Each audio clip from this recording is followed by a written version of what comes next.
예, 언제나처럼 신율의 뉴스 정면 승부, 오늘 하루의 정치 뉴스 알아보고 분석해보는 뉴스 인앤아웃 다시 출발할 텐데요. 자, 오늘은 그동안 여러분이 너무너무 기다리셨던 분 모셨습니다. YTN의 윤준권 아나운서 함께하겠습니다. 안녕하십니까? 네, 안녕하십니까, 윤준권입니다. 오랜만에 또 인사를 드립니다. 아니 그 막 문자 오고 막 난리도 아니었어요. 왜 안 나오냐고. 예, 아유 어떠세요? 이렇게 그 좀 휴가 자주 가라고 그렇게 말씀하세요. 예, 휴가를 좀 자주 갔으면 좋겠는데. 예, 아, 그 이제 솔직하게 나오시네, 그죠? 아, 이거 참. 아니 근데 뭐 가을에 휴가 안 가요? 진짜 휴가 가기 좋은 계절은 가을인데. 예, 저는 지금은 일을 좀 열심히 해야 될 때가 아닌가 싶어가지고. 일을 좀 열심히 할 때가 아니라 지금은 돈을 좀 벌 때가 아니야, 이런 의미로 솔직하게 말씀드리면 맞죠. 그렇죠. 예. 아, 자본주의 사회에서 돈을 열심히 번다라는 건 이게 참 그런데 네. 하지만 그럼에도 불구하고 제가 아까 낙엽 얘기하지 않았습니까? 예. 이 낙엽을 좀 보고 이렇게 사람이 좀 마음을 서정적으로 이렇게 갖는 거, 네. 이게 이제 그 미래지향적인 또 다른 힘이 되지 않나 이런 생각이 들어요. 너무 좋은 말씀이십니다. 예, 아이고 좋은 말도 하고 오늘 참. 자, 그 얘기 해주셔야죠. 네네. 예. 제가 오랜만에 와서 깜빡했는데 네. YTN 라디오 유튜브로도 보실 수 있으시고요. 보이는 라디오로 구독과 좋아요 많이 눌러주시고요. 신율의 뉴스 정면 승부 댓글도 많이 부탁드리겠습니다. 그리고 요새 청취율 조사 기간입니다. 예, 맞습니다. 이 청취율 조사 이거 참 중요한 겁니다. 이게 예. 오늘 또 요새 날씨가 이 청취율 조사 전화 받기 딱 좋은 계절이에요, 지금이. 예, 그렇습니다. 그렇기 때문에 여러분들이 이렇게 02로 전화 오는 거 아마 2,000번대 아니면 6,000번대라는 설이 많은데 그 전화 한번 받으시면 나 5시부터 7시까지 신율의 뉴스 정면 승부 듣는다, 이렇게 딱 말씀해 주시면 여러분의 그 한 문장이 저희한테는 굉장히 큰 도움으로 다가온다라는 말씀 꼭 드리겠고요. 예. 그리고 저희가 커피 쿠폰 준비된 또 커피 쿠폰 드리는 증정 행사가 있어요. 예, 그렇습니다. 예, 샵 0945 이 우물정 0945로 여러분들이 인증 문자 보내주시면 청취율 조사 기간 끝나면 맞습니다. 저희가 여러분 커피 쿠폰 보내드리는 행사가 있으니까요. 여러분 많은 참여 부탁드리겠습니다. 자, 그러면 오늘 얘기할 소식 어떤 내용이죠? 네, 먼저 이스라엘 하마스 소식으로 가보겠습니다. 하마스 대전차 미사일 공격으로 가자 지구에서 작전 중이던 이스라엘 병사 한 명이 숨졌다고 이스라엘군이 밝혔는데요. 이스라엘군 대변인 다니엘 하가리 소장이 오늘 가자 지구 분리장벽 서쪽에서 하마스의 공격으로 작전 중이던 병사 한 명이 죽고 3명이 다쳤다, 이렇게 밝혔습니다. 이스라엘군은 가자지구 국경 근처에서 대규모 병력을 집결시켜서 지상전 준비하고 있었죠. 지난 21일에는 다음 단계를 예고하면서 공습을 강화하겠다고 밝혔는데 이 직후에 이제 가자지구 영토 안에서 양측이 무력 충돌한 겁니다.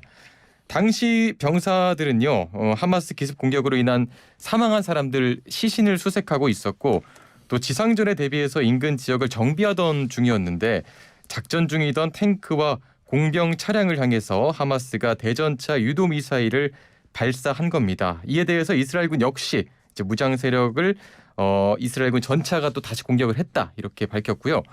CNN 방송은 전쟁이 발발한 직후에 양측이 가자지구 지상에서 벌인 첫 교전 가운데 하나로 보인다, 이렇게 보도했습니다. 한편 이스라엘은 현재 가자지구뿐만이 아니라 레바논, 시리아, 또 팔레스타인 서안지구, 웨스트뱅크로도 공중전 대상을 넓히면서 사실상 다면전에 들어갔는데요. 특히 헤즈볼라와 충돌 수위가 점점 높아지고 있습니다. 앞서 어제 오후에 이제 헤즈볼라 조직원 6명이 추가로 숨졌다고 밝혔고요. 또 전쟁 발발 이후로 사망자가 26명으로 늘었다, 이렇게 전했습니다. 이스라엘군은 오늘도 헤즈볼라의 거점 2곳, 또 관측소 등 다른 시설들을 공습했다고 밝혔고요. 이에 이스라엘은 레바논 또 시리아 국경 인근의 14개 마을에 현재 대피령을 내린 상태입니다. 사실 오래된 갈등이지 않습니까? 근데 이번 전쟁은 그 규모가 점점 더 최악의 상황으로 좀 치닫는 분위기인데 앞으로 양상은 좀 어떻게 될 거라고 보십니까? 일단은 지금 이스라엘 입장에서 볼 때는 지상군 투입을 할 수밖에 없을 겁니다. 네. 물론 바이든 미국 대통령도 지상군 투입에 대해서 약간은 부정적인 언급을 한 적도 있습니다만 이스라엘 입장에서 볼 때는 지상군 투입을 안 할 수 없는 것이 예. 이스라엘은 항상 자기가 받은 만큼 그 이상을 되갚는다라는 그 신조 하나로 여태까지 버틴 나라가 이스라엘입니다. 저는 사실 수업 시간에도 학생들한테 가끔 그러는데 이스라엘 만만한 나라 아니에요. 예를 들면은 이렇게 전쟁이 터졌는데 예. 물론 뭐 100%라고 얘기할 수는 없겠지만 많은 젊은이들이 자발적으로 이 비행기 타고 자신의 나라로 돌아가고 있지 않습니까? 예비군. 예. 많은 젊은이라고 얘기하는 건 남성, 여성 다 돌아가고 있습니다. 예. 거긴 여성도 참고로 의무적인 군 복무를 해야 됩니다. 그렇기 때문에 굉장히 그런 거를 보면서 야, 이스라엘은 정말 만만한 나라가 아니구나. 그리고 이스라엘은 본인들이 받은 거에 그 훨씬 더 높은 수준으로 되갚아주기 때문에 지상전을 안 할 수가 없을 텐데 근데 예. 딜레마가 세 가지가 있어요. 예. 첫 번째 딜레마 지상군을 투입했습니다. 그러면 이제 C가전을 벌일 거 아니에요. 예. 근데 이제 C가전을 벌이게 되는데 문제는 땅굴이 다 합하면 500km가 넘는다는 거예요. 서울시 지하철이 320km인가 350km 정도 된대요. 예. 서울시 지하철보다도 그 세종시만한 규모의 그 가자지구에 땅굴이 500km다. 그러면 이거는 정말 곳곳에 다 있다라고 보면 되거든요. 예. 언제 어디서 그게 나올지를 모르는 거죠. 예. 그래서 일단은 그런 문제가 있어서 그리고 또 한 가지는 뭐냐면 이 건물 골목골목에서 버리는 게 시가전 아니에요. 예. 그러면 이제 건물 수색 같은 거 할 때 이렇게 문 열고 들어가잖아요. 그 공포가 엄청나대요. 군인들이. 그게 이제 아프가니스탄 전쟁이라든지 이라크 전쟁 때 미군들이 얘기를 하는 거 보면 예. 그렇게 문 따고 들어갈 때 그 순간 안에 누가 있는지 모르니까요. 예. 그러고 무조건적으로 총을 갈길 수가 없는 거 아니에요. 민간인지 아닌지 모르는 상황에서. 예. 그렇습니다. 그죠? 그런 문제가 이 시가전이라는 게 쉽지 않다. 두 번째는 뭐냐면 하마스가 국가예요, 아니에요? 국가가 아니에요. 예. 사실은 하마스는 국가는 아니지만 또 하마스를 정파라고 볼 수 있느냐 이게 애매모호해요. 그렇다고 테러 집단인가 그것도 또 아니거든요. 예. 그러니까 이게 권력을 잡으려고 하기 때문에 그래서 이 하마스의 개념을 얘기를 하기가 되게 힘든데 바로 이 점이 문제라는 거예요. 전쟁이라는 게요. 국가와 국가 간의 전쟁을 벌이게 될 경우에는 이게 쉽게 얘기하면 그 칼폰 클라우세비츠의 이 표현으로 얘기를 한다면 전장과 전쟁을 구분을 하되 예. 전쟁은 정치의 논리에 의해서 지배되어야만 한다라고 얘기를 하거든요. 다시 말해서 전장 컴뱃 필드에서는 무슨 일이 발생하는데 이거보다도 큰 전쟁을 진행하고 이 멈추게 하는 건 결국은 정치라는 얘기고 예. 그럼 국가와 국가가 전쟁을 벌일 때에는 정치가 개입할 수 있고 이 정치라는 건 사실은 고도의 계산이 포함된 합리성이거든요. 사실은. 예. 그러면 이거는 한계가 있을 수도 있고 중간에 그만둘 수도 있고 이런데 문제는 하마스가 이게 국가도 아니고 그렇다고 해서 뭐 테러 집단이라고 얘기하기에도 뭐예요. 왜냐하면 권력을 선거에서 취득하려고 하니까. 예. 그것도 아니고 아주 이 진짜 어떻게 개념 정의가 어려운 집단이거든요. 그러니까 더 힘들어지는 거예요. 그러니까 자칫하면 전쟁이 더 오래 끌 수밖에 없다라는 네. 것. 그리고 세 번째는 하마스도 요번에 보니까 아주 심리전에 능해요. 이 심리전에 능할 경우에는 이스라엘 병력이 병력상으로는 우위지만은 예. 심리전에서 밀릴 가능성이 있으면 이 심리전에서 밀린다라는 건 결국은 세계에서 이스라엘에 대한 시각이라든지 이런 게 안 좋아지게끔 만들 가능성이 있거든요. 이렇게 되면 이스라엘이 굉장히 어려움에 처해질 수 있기 때문에 제가 볼 때에는 첫째 이게 시가전 지상군을 많이 투입하게 되면 생각보다 굉장히 오래 갈 것이다. 예. 그럼 그만큼 인명피해는 늘 것이다. 둘째 이게 중재에 나서기가 굉장히 힘들 수도 있다. 그래서 뭐 암살 부대를 만들고 그랬다고는 하는데 하여간 좀 지켜는 봐야 되겠지만 저는 더 이상의 무고한 인명피해는 없기를 간절히 바라는 마음뿐입니다. 인질 문제는 좀 어떻게? 인질 때문에 네. 그 미국인 인질 2명 풀어줬잖아요. 예. 그래서 바이든 대통령도 이제 좀 유화적인 제스처를 한다고 그러는데 중요한 거는 하마스가 좀 아까 제가 말씀드린 심리전 얘기를 했을 때 예. 자신들이 심리전을 잘 펴기 위해서는 자신들의 손으로 인질을 처형을 했다 이런 소리는 안 들으려고 노력을 할 가능성은 있어요. 그리고 예. 이게 외국인 인질이 많기 때문에 문제가 커지거든요. 그렇게 되면. 예. 그래서 제가 볼 때는 당분간은 그런 거를 피할 텐데 뭐 여러 가지 상황적인 그 제가 어떻게 방송에서 표현 예. 못 하겠는데 어쨌든 여러 가지 상황을 만들 수는 있겠죠. 네네. 한번 지켜봐야겠죠. 예. 예. 알겠습니다. 자, 다음 소식은 정치 상황으로 들어가 보겠습니다. 오늘 국민의힘 혁신위원장 결정됐습니다. 인효한 연세대학교 의대 교수인데요. 강서구청장 보궐선거 패배 이후 12일 만이고요. 김기현 대표가 쇄신기구 출범을 예고한 지 11일 만입니다. 네, 그간 접촉했던 인사들이 고사하면서 난항을 겪었는데 지난 8월 또 국민의힘을 상대로 쓴소리 강연을 했던 인효한 교수에게 요청을 했고 끝까지 망설이다가 어제 늦게 최종적으로 결정을 내린 걸로 전해졌습니다. 김 대표는 오늘 오전 최고위원회의에서 인 교수에 대해서 지역주의 해소와 또 국민 통합에 대해 깊은 안목과 식견을 가진 분이다 이렇게 소개했고요. 또 정치 개혁의 필요성에 깊이 공감하고 투철한 의지도 가진 만큼 국민의힘을 보다 신뢰받는 정당으로 재탄생시키는 데 최적의 처방을 내려줄 것으로 기대한다. 이렇게 말하면서 혁신위에 전권을 부여하겠다 이렇게 말을 했습니다. 위원회 구성, 또 활동 범위, 안건, 활동 기한 등 재반 사항에 대해서 전권을 가지고 자율적, 독립적으로 판단을 하게 될 것이다. 이렇게 말했고요. 인 위원장도 통합을 추진하려고 한다라고 하면서 아까 말씀해 주셨다시피 이건희 전 회장의 어록이죠. 와이프와 자식 빼고 다 바꾸라. 이걸 거론하면서 그만큼 또 많이 바뀌어야 한다 이렇게 강조했습니다. 인효한 교수에 대해서 잠깐 소개를 좀 드리자면요. 19세기 미국에서 온 선교사 유진 벨 씨의 증손자고요. 또 한국형 앰뷸런스를 개발하는 등 우리나라에 기여한 공로를 인정받아서 2012년에 특별 귀화 1호의 주인공이 됐습니다. 전남 순천 출신이고요. 2012년 박근혜 대통령 당선인 인수위에서 국민대통합위원회 부위원장을 맡기도 했습니다. 최근에는 또 국민의힘 총선 영입 대상으로도 거론이 됐었죠. 이번 인선 결과 어떻게 보십니까? 일단은 제가 이제 좀 정리를 해서 말씀드려야 될 것 같은데 첫째로 인효한 교수 같은 경우에요. 예. 예를 들면은 지금 영국 총리가 인도계 영국 사람 아닙니까? 예. 인효한 교수님도 사실은 미국계 한국 사람이죠. 예. 그죠? 예. 요새 전 세계 추세가 그런 거예요. 그래서 저는 어떤 면에서 굉장히 높게 생각하면 우리나라에 귀화한 외국인으로서 최초의 국회의원을 했던 경우가 예.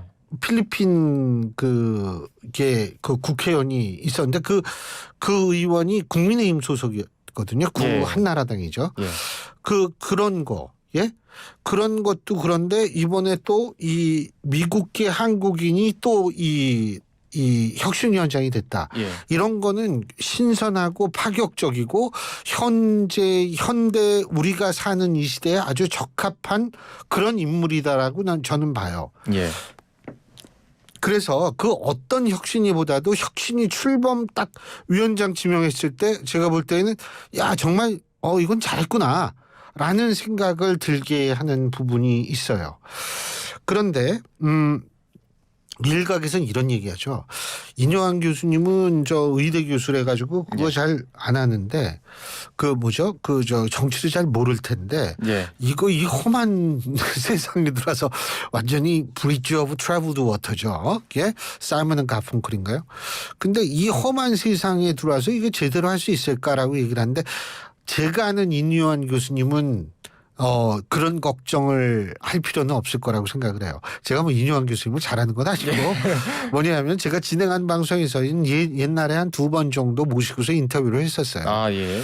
근데 제가 그 인터뷰했을 때 그 아주 인상 깊었던 게 뭐냐면 이분이 굉장히 그 배짱도 있고 네. 쉽게 이분이 흔들리거나 이럴 분이 아니에요. 제가 파악한 인효한 교수님은 그래요. 자기가 만약 옳다, 명분적으로 맞다라고 생각한다면 이분은 절대로 흔들릴 분은 아니에요. 예. 그러니까 그걸 모르는 분들은 야 이거 뭐 정치도 모르는데 이 험한 세상 들어와가지고 이게 되겠느냐. 저는 그 걱정은 할 필요가 없다고 생각해요. 예. 그런데 한 가지 내가 걱정되는 게 있어요. 뭐냐면 지금 윤중권 아나운서가 좀 아까 얘기한 게 전권을 주기로 했다. 예, 그렇습니다. 거기서의 전권은요. 혁신 기구를 운영하는 데 있어서의 전권이지 이 전체의 전권이 아닌 것처럼 전 들려요. 근데 지금 문제는 뭐냐면 자 혁신기구 출범시키죠. 인재영입위원회 그건 총선 때마다 만들어요. 인재영입위원회 또 총선 때마다 만드는 게 또 있죠. 총선기획단 뭐 이런 거 만들거든요. 예. 그러면 혁신기구와 이런 총선 때마다 만드는 이런 기구들과의 위상과 역할과 권한을 어떻게 할 것인가. 이것도 혁신기구가 사실은 혁신기구한테 줘야 돼요. 예. 이거를 안 주고 혁신기구는 당신 마음대로 하셔. 마음대로 해봤자 아무 소용없어요. 혁신 못해요. 그래가지고는 문자 그대로 완전한 정권을 해서 예를 들면 여권 중진들 당신네들 여기에 이제 더 이상 나가지 마시고 험지 좀 나가셔라고 얘기를 한다든지 예를 들자면 전 반드시 험지 출마가 좋다는 얘기는 아니에요. 네. 험지 좀 나가셔. 아니면 이 핵심 지도부는 이 불출마 선언 한번 해야지라고 해가지고 팍팍 정리할 수 있는 이런 권한을 줘야 돼요. 제가 볼 때는. 근데 이 권한이 아직은 저는 불분명하다고 생각하거든요. 예. 윤여한 교수님 자체도 아마 잘 모를 거예요. 그렇다면 윤여한 교수님은 당연히 전권을 가져갈 정권이 있어야지 혁신을 할 거 아닙니까? 예. 그렇게 생각할 거고 만일 지도부가 생각이 다르다면 거기서부터 갈등이 발생할 가능성은 있어요. 저는 이 부분이 중요한 부분이지 정치를 모르는데 휘둘리고 누구는 누구하고 친하다는 얘기가 있기 때문에 예. 그럼 누구랑 친한 것까지 다 조사해가지고 임명해야 돼요. 그건 아니죠. 예. 이분이 상당히 뭐라 그래야 되나 심지가 뚜렷한 분이래 가지고 예. 흔들리는 건 좀 걱정 안 하는데 권한이 걱정인데 예. 그 부분 정리 김기현 대표가 잘해야 될 거요. 예. 예. 네, 권한에 대해서 정리를 잘해야 되고 안 그래도 이뉴한 교수가 오늘 정치에 대해서 자기가 공부를 좀 열심히 하겠다 이렇게 말하는 모습을 봤는데 주목해 봐야 될 것 같습니다. 자, 다음 소식은요. 네, 민주당 이재명 대표가 단식으로 입원한 지 35일 만에 당무에 복귀했습니다. 이 대표가 복귀하고 나서 결정할 걸로 주목이 됐던 게 이른바 체포동의안 가결파 5인방에 대한 징계 문제였는데 이 문제에 대해서 더 이상 왈가왈부하지 않기를 바란다. 국민의 삶이 절박한데 그런 문제로 우리 역량을 소진하고 시간을 보낼 만큼 현실이 녹록지 않다. 이렇게 말하면서 사실상 징계하지 않겠다는 뜻을 밝혔습니다. 이미 SNS를 통해서 우리 안의 작은 차이를 넘어 단합하자 이렇게 표명을 한 적이 있었는데요. 이에 대해서 오늘 명확하게 입장 표명을 냈고요. 내년 4월 또 총선을 앞두고 있는 만큼 내부 분열 요인을 키우기보다는 단합해야 한다 이런 메시지로 풀이가 됩니다. 한편 정부 여당에 대해서는 내각을 총사퇴시켜야 한다 이렇게 강하게 말을 하면서 경제 회복 또 예산 재검토 의대 정원 확대 등의 이제 정부 정책에 대해서 말로만 끝낼 것이 아니라 반드시 실천해야 한다 이렇게 강조했습니다. 강서구청장 보궐선거에 패배한 국민의힘에 어떻게 보면 공세를 가하면서 민주당 자체적으로는 좀 통합을 강조하려는 모습인데 이 대표의 발언 어떻게 보십니까? 일단은 뭐냐면 그 모델 케이스가 있어요. 뭐냐면 그때가 20대 총선이었었는데 그때 당시를 기억해 보면 박근혜 당시 대통령 지지율이 50% 가까웠어요. 48, 9 됐었거든요. 거기에다가 그때 당시 새누리당 지지율이 그때 당시 새정치민주연합의 지지율의 근 2배였었어요. 예. 그러면 누가 이길 것 같아요? 당연히 여당이 이겨야 되잖아요. 근데 결과가 안 그랬어요. 그게 왜 그러냐면 공천 잡음 때문에 그랬거든요. 그러니까 그때 옥새 파동 옥새 들고 나르샤 이래가지고 김무성 대표가 부산 내려가고 이랬었거든요. 예. 그것 때문에 그거 영향이 굉장히 커요. 그러니까 공천은 갈등이 없을 수는 없어요. 하지만 그 갈등이 어느 정도 크느냐가 이게 중요한데 이재명 대표 같은 경우에는 공천을 둘러싼 갈등을 최소화시키겠다는 의지의 표명이라고 우리가 볼 수는 있어요. 네. 하지만 하지만 중요한 것은 뭐냐면 이재명 대표의 의지 우리가 100% 고지고대로 믿는다 하더라도 본인의 의지대로 상황이 돌아갈 것인가는 또 문제가 다르죠. 예. 왜 그러냐면 이 개딸들이라고 얘기하는 강성 친명 지지층들이 당 밖에 있지 않습니까? 이분들 상당수가 권리당원인데 권리당원이라는 사실은 이분들이 공천 경선에서 상당히 영향력을 미칠 수 있는 위치라고 우리가 볼 수 있거든요. 예. 이런 상황에서 그렇다면 설령 이재명 대표가 통합을 얘기하고 그래 뭐 우리 다 봐줄게 뭐 더 이상 얘기하지 말자 이렇게 얘기를 하더라도 비명계 가결파 의원들이 과연 그 얘기대로 상황이 돌아갈 것인가라고 믿을 것인가. 이 부분은 문제가 다르다는 거죠. 예. 설령 이 의원들이 이재명 대표의 말을 고지고대로 믿는다라고 가정하더라도 상황이 그렇게 돌아가는 것하고는 다른 문제거든요. 예. 바로 저는 그 점을 좀 주목할 필요가 있지 않을까라는 생각을 갖게 되고요. 또 하나는 뭐냐면 아무리 통합을 강조해도 제가 볼 때는 한 2명에서 4명 정도의 의원은 징계할 거라고 합니다. 아, 그건 윤리심판원으로 넘겨야 된다. 이게 뭐 거기 뭐 당원 게시판에도 올라오고 막 이렇게 되면 예. 그게 몇 % 되면 뭐 당에서 대답을 해줘야 되고 예. 그리고 그냥 넘어가기 힘들 거예요. 제가 볼 때는. 그래서 하지만 최소화하려고 노력은 하겠죠. 입장 표명은 했지만 징계는 할 거다. 그거는 시스템이니까 뭐 예. 내가 어떻게 할 수가 없다. 네. 이게 뭐 왕창 막 20명, 30명 뭐 한다. 그러면 그건 문제가 되지만 예. 난 통합을 한다. 그런데 그게 이제 본인은 통합을 한다라고 얘기를 예. 하고 그러니까 굿캅, 배드캅의 어떤 그런 건지 어떤 건지 예. 모르겠지만 예. 본인은 일단 통합을 얘기하지만 이게 또 규정대로 진행돼야 될 부분이 있다라고 최고위원들이 많이 얘기를 하거든요. 예. 제가 볼 땐 최소한은 징계가 있기는 있을 것 같아요.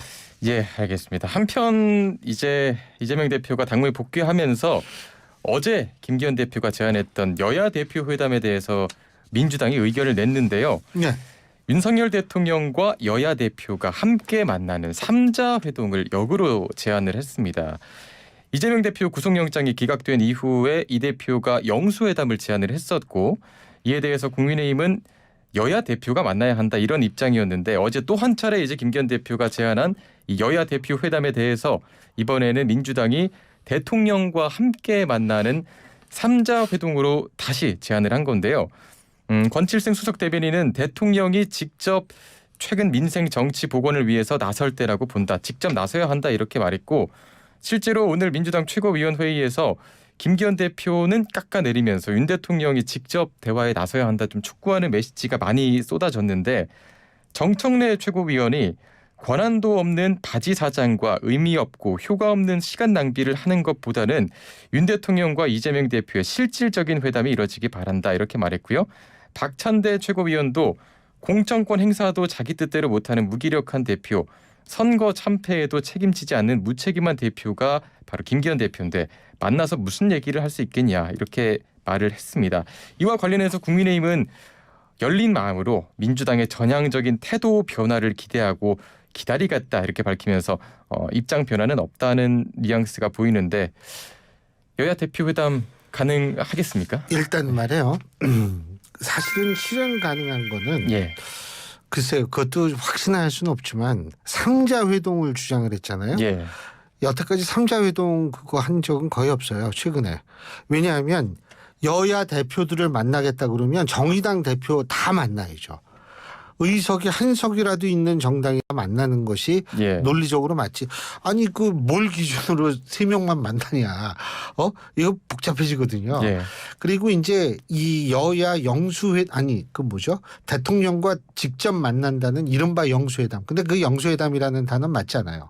이게 뭐냐면 대통령이 총재를 당의 총재까지 맡고 있었을 때에는 영수회담이라는 얘기가 어느 정도 맞을 수 있는데 지금은 당대표와 대통령이 이론적으로 분리가 돼 있거든요. 예. 그렇기 때문에 그런 거는 아닌데 왜 그러면 계속 대통령과의 회담을 요구를 하느냐. 뭐 여러 가지 뭐 실제로 진짜 그 뭐죠. 그 민생에 대해서 얘기할 게 많을 수도 있고 예. 그런데 우리가 일반론적으로 봤을 때에는 뭐냐면 정치는 이게 자꾸 싸울 때에도 자기보다 체급이 좀 위인 사람과 자꾸 싸워야지 자기가 그 체급이 되거든요. 예. 마찬가지로 대통령과 둘이 만나게 됐을 때는 그 그림을 통해서 야당 대표 이상의 위상을 이 이미지로서 확보한다라는 그런 효과도 분명히 있기는 있어요. 예. 그런데 그거를 모를 리가 없기 때문에 과거 정권들이 전부 뭐냐면 만나면 모든 그 이 야당 대표들, 여당 대표도 포함해서 이렇게 해서 집단 대 대통령으로 만난 거죠. 그래서 사실 그래서 제가 볼 때 뭐 삼자 회동을 얘기를 하는 것보다는 뭐 저거 한다면 모든 야당 대표들하고 만나자. 이렇게 얘기를 했을 텐데 좀 그런 점이 좀 안타깝고요. 근데 뭐 삼자 회동 그거 안 하고 또 여야 대표 만나자. 이거는 별로 달가워하지 않잖아요, 야당이. 예. 그죠? 예. 근데 뭐 여당의 입장에서 볼 때 그 달가워하지 않는 야당이 또 매달릴 이유도 없잖아요. 예. 그렇습니다. 자, 다음은 민주당 돈봉투 사건에 대한 소식인데요. 이정근 전 더불어민주당 사무부총장이 오늘 서울중앙지법에서 열린 민주당 전당대회 돈봉투 의혹 사건 공판의 증인으로 출석해서 이성만 의원 등이 검찰 수사 단계에서 자신이 먼저 돈을 요구했다는 취지로 거짓 인터뷰를 했다고 법정에서 배신감을 토로했습니다. 여기에 의혹의 핵심 배우는 강래구 전 한국수자원공사 상임감사위원으로 자신은 그의 지시를 받아서 움직였을 뿐이다. 이렇게 주장을 했는데요. 강 전 감사의 주장과는 좀 대치되는 내용입니다. 검찰은 법정에서 이제 통화 녹취록을 제시했는데 2021년 3월경 통화 녹취록을 제시를 했는데요. 이 녹취록을 보면 강래구 전 감사가 캠프의 조직 구성이나 활동에 대해서 구체적인 임무를 거론하며 얼개를 짠 정황이 나오고요. 또 이정근 전 사무부총장을 자신의 아바타라고까지 거론합니다. 또 시장 군수가 서운하지 않으려면 향후 선거에서 이겼을 때 베네핏을 줄게, 너희 세상으로 만들어줄게 이런 식으로 설득해서 일할 사람을 파견받으라 이렇게 구체적인 방식으로 이 전 부총장에게 귀띔하기도 했습니다. 이정근 전 사무부총장은요. 강래구 전 감사가 배후에서 캠프 조직 총괄을 맡는다는 점이 사전에 송영길 당시 후보와 논의가 됐다고 들었다. 이렇게 증언을 하기도 했고 또 처음에는 조직 본부장을 하려던 게 아니었지만 뒤에서 지원을 해주겠다고 약속을 했기 때문에 하나하나 강래구 감사에게 다 지시를 받았다 이렇게 밝혔습니다. 검찰의 압수수색 당시에 이제 강래구 감사와 이성만 의원 또 조택상 전 인천시 정무부시장이 언론 인터뷰를 통해서 이정근이 밥값이 없다며 돈을 달라고 징징거렸다라고 했다며 한때 동지라고 여겼던 사이였는데 이렇게 짠 듯이 저한테 인신공격성으로 덤터기를 씌웠다 이렇게 배신감을 토로했습니다. 돈봉투 사건 이번 증언으로 좀 판도가 달라질 걸로 보시나요? 제가 볼 때 뭐 검찰이 어떤 증거를 갖고 있는지는 알 수가 없지만 어쨌든 뭐 이런 증언이 나오고 이게 그 뭐 이번 케이스만 이렇게 되는 게 아니고 이게 서로 이렇게 재판에 같이 가 있는 사람들끼리는 이 갈등이 발생할 수밖에 없고 그 갈등 속에서 진실이 묻어나오는 얘기들이 좀 나오는 그런 경우가 많다고들 하더라고요. 그렇기 때문에 제가 볼 땐 뭐 앞으로 좀 봐야겠지만 또 어떤 증언이 나올지 주목할 필요는 있다라는 생각이 듭니다. 자, 오늘 이게 헤어지려고 하니까 목이 메어요. 예. 오늘 말씀 여기까지 듣죠. 고맙습니다. 고맙습니다.